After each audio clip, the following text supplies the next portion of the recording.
America ने H-1B visa की fees में ऐसा झटका दिया है कि अमेरिका में जॉब करने का सपना अब भारतीयों के लिए मुश्किल हो गया है। अमेरिकी राष्ट्रपति ट्रंप ने H-1B वीजा पर फीस बढ़ा दी है, जिसके बाद कंपनियों के लिए विदेशी वर्कर्स हायर करना महंगा हो जाएगा। पहले H-1B वीजा के लिए 5,50,000 से लेकर 6,70,000 रुपए लगते थे। ये वीजा 3 साल के लिए वैलिड होता था, फिर दोबारा फीस देकर अगले 3 साल के लिए रिन्यू हो जाता था। यानी 6 साल का कुल वीजा खर्च 11 से 13 लाख रुपए आता था। लेकिन अब सिर्फ एप्लीकेशन के वक्त ही कंपनियों को पूरे 88 लाख रुपए चुकाने होंगे। व्हाइट हाउस की प्रेस सेक्रेटरी कैरोलिन लेविट ने एक्स पर लिखा कि ये फीस वन टाइम है, यानी एक बार ही चुकानी होगी। इसे लेकर व्हाइट हाउस ने एक फैक्ट शीट भी जारी की है। इसमें बताया गया है कि इस कदम से अमेरिकी लोगों की नौकरियां सुरक्षित होंगी। बता दें कि ये नियम 21 सितंबर से लागू हो चुके हैं।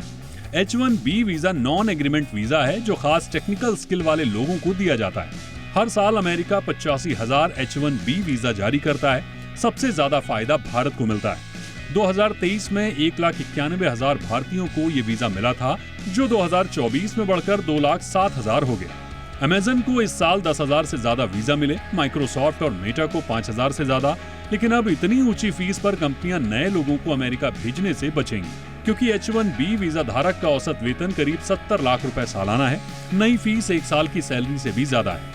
अमेरिका का तर्क है कि H-1B वीजा प्रोग्राम उन वीजा सिस्टम में से एक है जिसका सबसे ज्यादा गलत इस्तेमाल हुआ। इसका मकसद उन सेक्टर्स में काम करने वाले हाई स्किल्ड लेबरर्स को अमेरिका में आने की इजाजत देना है जहां अमेरिकी काम नहीं करते। ट्रंप प्रशासन का कहना है कि नए नियम के तहत कंपनियां अपने लोगों को H-1B वीजा स्पॉन्सर करने के लिए $1 लाख फीस चुकाएंगी।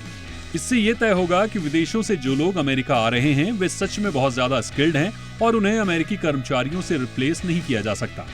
अमेरिका ने यह भी कहा कि विदेशी कर्मचारी कम वेतन पर नौकरियां ले रहे थे।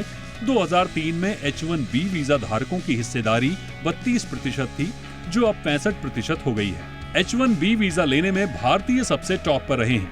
माइग्रेशन पॉलिसी वेबसाइट के मुताबिक 73% भारतीयों ने H-1B वीजा लिया, जबकि चीन 12%, फिलीपींस 1%, कनाडा 1%, दक्षिण कोरिया 1%, अन्य देश 12% हैं।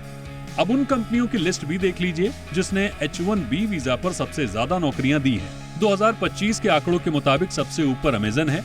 10,043 लोगों का H-1B वीजा अप्रूवल हुआ है। इसी तरह TCS 5,505, Microsoft 5,188, Meta 5,123, Apple 4,202, Google 4,181, Cognizant technology 2,492, JP Morgan 2,422, Walmart 2,390। तो वहीं डेलॉइट के लिए अमेरिका ने 2,353 लोगों का H-1B वीजा अप्रूव किया है। लेकिन अमेरिकी राष्ट्रपति ट्रंप H-1B वीजा पर जो नए नियम लाए हैं, उससे अमेरिका में नौकरी का सपना देखने वाले लाखों भारतीयों के लिए ये फैसला एक बड़ा झटका साबित हो सकता है। 88 लाख की वन टाइम फीस कंपनियों के लिए भारी पड़ सकती है। सवाल उठ रहा है कि क्या कंपनियां भारतीयों को अमेरिका में नौकरी देने से बचेंगी और क्या भारतीय टैलेंट अमेरिका की बजाय यूरोप, कनाडा और ऑस्ट्रेलिया का रुख करेगा, या भारतीय टैलेंट भारत में ही रहेगा? इसका जवाब आने वाले वक्त में मिलेगा। ब्यूरो रिपोर्ट, जी मीडिया।